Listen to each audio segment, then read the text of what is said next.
Josh, I wanted to start with being back from the Olympics. What was it like over there in France? It was pretty incredible. Yeah, it was a great experience. Like the group of guys and the staff and the players and everybody was it was a special group of people. And to have that experience and play against those top sides, it was really cool and something I'll remember for the rest of my life. Just obviously being able to play, being in the first active sounder to play for the U.S. national team. What does that mean to you? It's a pretty cool accomplishment. I don't know. I was pretty surprised when I found it out, honestly. Because there've been so many unbelievable players, and we've got players from different countries at such young ages.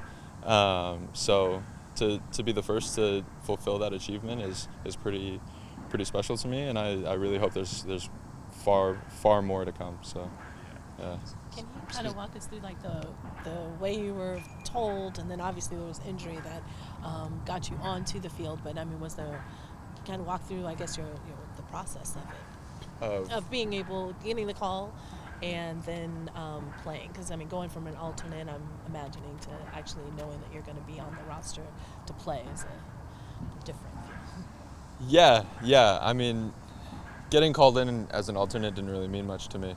I felt like I was part of the group, and I think the staff and the players and everybody felt like us, couple alternates, were part of the group as well.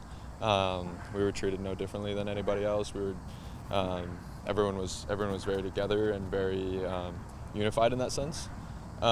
So it made it easy, like in the training camp leading up and in the games, to be ready and be prepared if we got called upon, because we felt like we were part of the group and really wanted to contribute if given the opportunity. So. You've been in other big tournaments like CONCACAF, right, or in the Club World Cup. How did being at an Olympics compare to, say, being in was it Morocco for that? Yeah, it was different. It was definitely different. It was, it's a different group of guys with kind of a different mentality. Being here in Seattle, we get to spend every day with each other. We already have like that bond, that brotherhood, and that family feel here.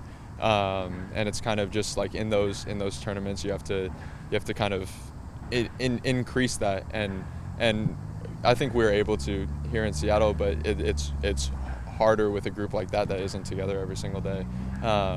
So I think it really falls a lot upon the leadership, and I think we had great leaders there that did a good job of bringing the group together in such a short span of time and making it feel like we were playing as a family to try to earn something together. Did you kind of get tight with any specific guys on that team while you were there? Yeah, made a lot of good friends, and people I'll keep in touch with for as long as I can think. It was really interesting because it's I mentioned how unified the group was, and it wasn't cliquey at all. Everyone would eat with everybody, everyone would spend time together, we'd do everything as a group together.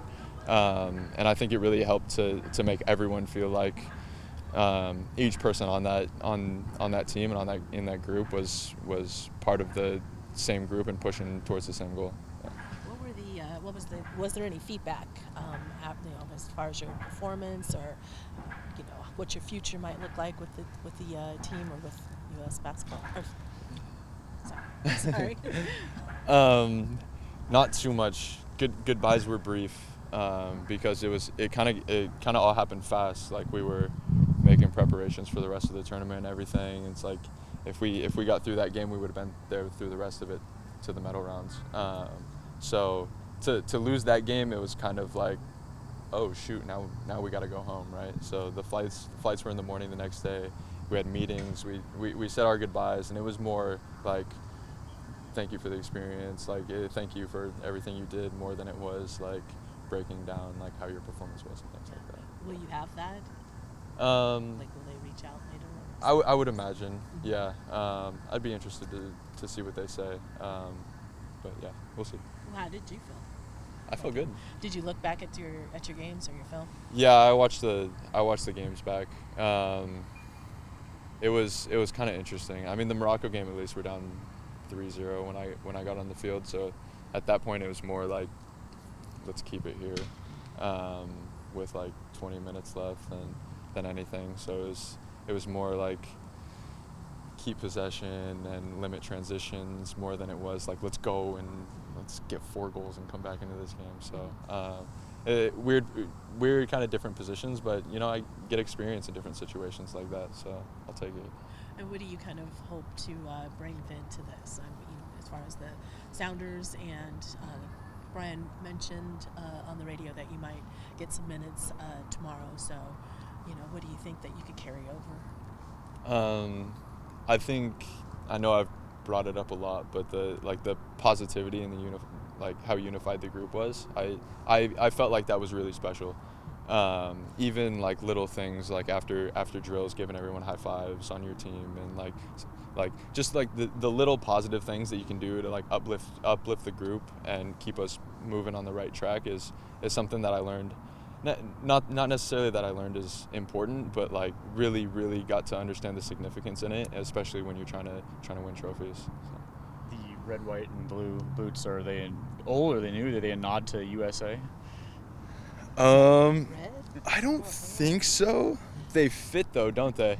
I was looking at the pictures with the white jerseys, and I was like, those look like they were made for them. But I think they came out a little bit before the Olympics. I'd have to ask Adidas.